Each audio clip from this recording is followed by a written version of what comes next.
With a few comments now, Rev Todd Harris from First United Methodist Church. Thank you, Dr. McKay. Thank you.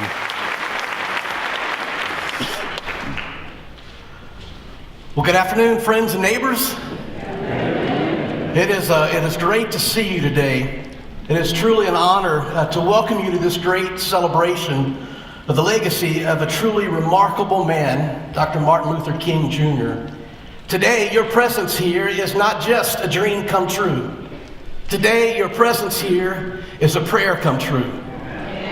A year ago, I met with 3 other gentlemen, and we discussed the possibility of what today might be like. I met with my colleagues, Tim and Wayne and others from our community. And one of the very first things that we did after we shook hands and introduced ourselves was that we prayed for today. We prayed for you to be here. We prayed for our county to come together. We prayed for our neighbors to come together. We prayed for friend and stranger to come together. And so today, your presence is the answer to a prayer. Now, I want to tell you, I love the good folks of First United Methodist Church of Allen. I love the folks that are here on Sundays and the folks that come and visit us. But I just want to tell you, I've been here for nearly 12 years now, and I just want to say God's house has never looked so good. Amen.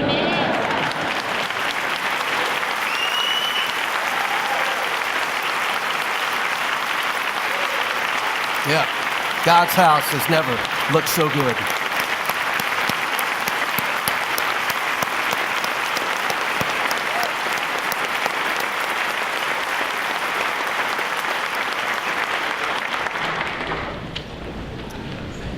So as John McKay mentioned, my name is Rev Todd Harris, and I'm one of the pastors here at First United Methodist Church of Allen.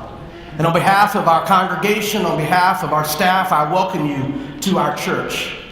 We feel incredibly honored to have been asked to serve as the host venue for this inaugural event. This is the first of one event to happen throughout the decades, where we come together as brothers and sisters of a common community, a common county, a common desire, a common prayer.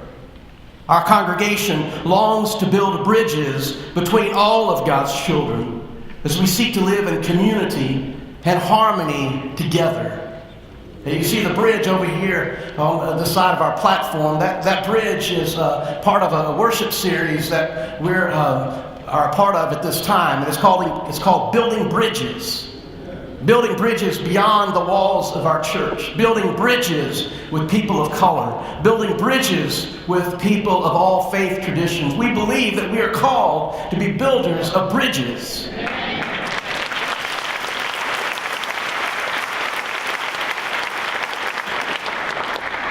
So our gathering today is not only the answer to a dream and the answer to prayer, it is the answer to a call upon all of our lives, not just the people of this congregation. So before making further remarks, I want to take just a moment to address some really important things, like lunch. I want to just let you know simply that at the conclusion of our event today, as you leave, please know that the members and friends of our congregation have made you just a light sack lunch for you to pick up on your way out. So you can grab a bag and go, or you can stay and eat for a time of fellowship. So we have bags at various entrances, and people will point them out as you leave with sandwiches and just a light snack, because many of you I know may be going back to work. But we hope that all of you that can will stay and join us in our gym for a time of fellowship. You know, today really is about that. It's about fellowship. And so in light of that and in that spirit, I want to challenge each and every one of us to meet at least 5, if not 10, new people before we leave today, okay? I want you to shake the hand of someone you did not know when you arrived today, and I want you to introduce yourself. Because today is about people coming together and doing the simple things that we learn as children. And that's meeting one another. That's becoming friends, so that we're no longer strangers, but we truly are neighbors. Even though you may come from the furthest part of the county, we are all neighbors. Today is about meeting our neighbor. I also want to say that today is not just about meeting neighbors, but today is about tearing down fences that once divided us, so that as we reflect on Dr. King's dream and God's desire for us to live in community together. You may have noticed on your program today how beautifully this children's book, the cover and the back, reflect and represent this amazing children's book called The Other Side.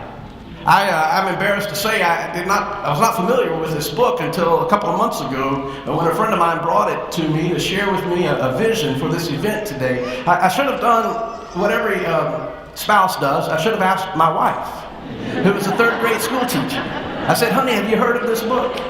She says, oh my gosh, you don't know about that book? What is wrong with you? So I'm pleased that she has read it to her children every year about this time. Because it reminds us of that call upon our lives to tear down fences that once divided us, and that truly is a part of Dr. King's dream.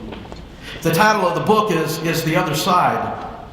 And it's the story of a group of children that question why their parents have told them not to play on the other side of the fence. Annie and Clover, two of the children, are told it's not safe on the other side of the fence. It's not where you should go. The children play at the fence. The children get to know each other. They get to talking with one another. You know what they do? They share stories. Stories of life on either side of the fence. But they begin to question the powers that influence them to remain on their own side. Eventually, the sharing of the stories lead to jumping rope, and finally, too tired to continue, they move to sitting on the fence. For far too long, some folk have been sitting on the fence. But anyway, they begin to wonder how even why they can't cross over and play with each other. Everything just seemed to be just fine when they were jumping rope together. And then finally, on the last page of the book, which is the back page of your program, Annie, one of the truth-telling children, states this. She says, someday, somebody's going to come along and knock this old fence down. And another child responds, yeah, I said, someday. Today, dear friends, brothers and sisters, neighbors, friends and strangers alike, that old fence has been torn down. It has been torn down.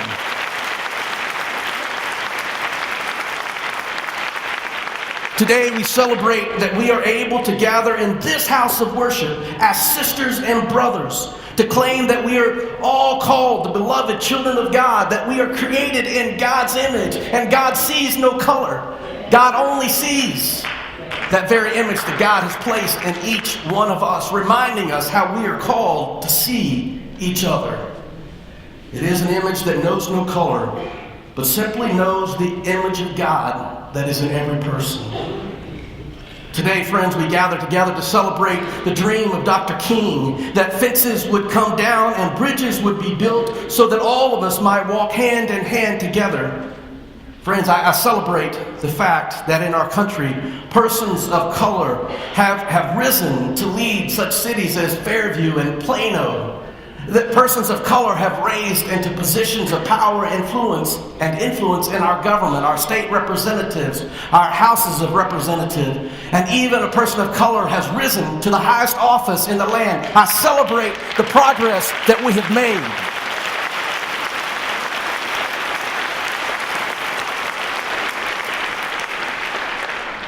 Today we celebrate how far we have come. But we are also reminded of how far we have to go in dismantling racism and dismantling those systems of power and control that hinder us. We have a long ways to go. In Dr. King's speech, as my colleague referenced in his prayer, Brian Phelps, he referenced this quote from Dr. King's speech in 1963. He said, "Our lives begin to end the day we become silent about the things that matter."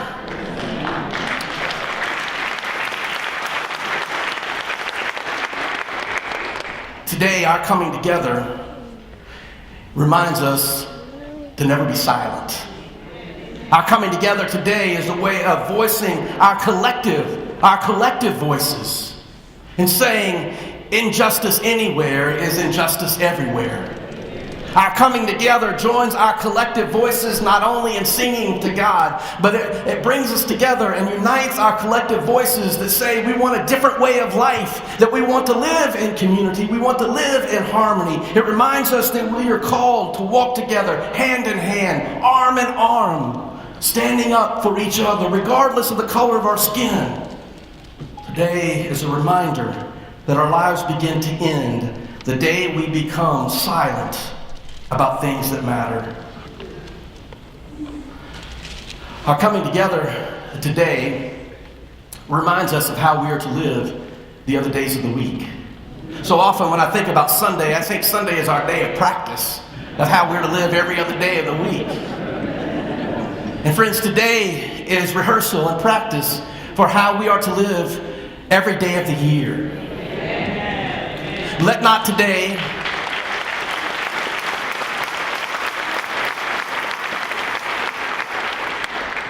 Can I just say, can y'all come on Sundays? Because it's just so quiet in here. I don't get this kind of response. So y'all just come on Sunday and we'll have a good time. The last thing I want to say to us today is, dear friends, let not today just be a token day.